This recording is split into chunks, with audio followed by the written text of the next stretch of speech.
अग्निशामक सुरक्षा के दौरान कार अवरुद्ध करते समय चालक ने ताली बजाई। अनजाने में सल्फ्यूरिक एसिड बैरल फाड़ा, जिससे एसिड फैलकर केवल हाथ डूबा। दृष्टि धुंधली होकर बेहोश हो गया, जबकि मजदूर उससे अधिक दुर्भाग्यशाली था। पिघले जूते जमीन से चिपक गए। जलन ने उसे एसिड में घुटनी टेकने पर मजबूर किया। आवाजें भारी हो गईं, लेकिन जल्दी ही अंगों और अंतर के क्षरण के साथ समाप्त हो गईं।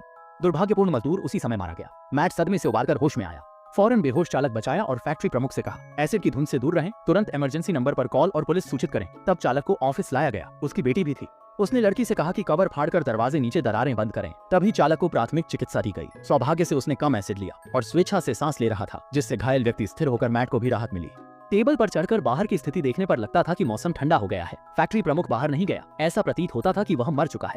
मैट ने जल्दी फोन निकाला, लेकिन सिग्नल नहीं मिला। दुर्घटना तबाही की श्रृंखला बन गई थी। एसिड की धुंध घर में घुस रही थी जब चालक होश में आया। एक बड़ी खुशखबरी आई कि बगल के ऑफिस में फोन आने वाला था। मैट ने छोटी चाकू निकाली और तुरंत वेंटिलेशन पाइप खोलना शुरू किया। कुछ समय में वेंटिलेशन का दरवाजा खुल गया। वह वहां नहीं गुजर सका, पर लड़की की छोटी कद से मुश्किल से जा सका। आधे रास्ते में मैट ने वापस बुला लिया, क्योंकि बगल का ऑफिस गिर चुका था और एसिड आ चुका था, इसलिए वेंट दरवाजा बंद किया। फैक्ट्री के मटेरियल हाउस पर रात में दलदल में अमानत हो गई थी। मैट ने निरीक्षण किया और एसिड लूज की ओर बहते देखा, जो संपर्क में आने पर विस्फोट कर सकता था। वह कुर्सी के पैरों निकालकर दीवार काटने लगा, लेकिन आधे दिन की मेहनत में केवल पाइप हटाया जा सका। बाहर की स्थिति खराब थी। एल्यूमिनियम की तारें तेजी से जल रही थीं। सौभाग्य से आसमान ने रास्ता नहीं बंद किया और मैट ने चतुर सोच से अग्निशमन कवर ढूंढकर दीवार कमजोर कर बड़ा छेद काटा।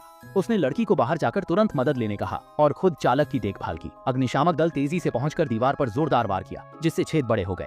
दोनों को सफलतापूर्वक बचाने के पश्चात मैट ने जीवन के प्रति भय महसूस किया, परंतु 2 जीवन बचाने से वह खुश था।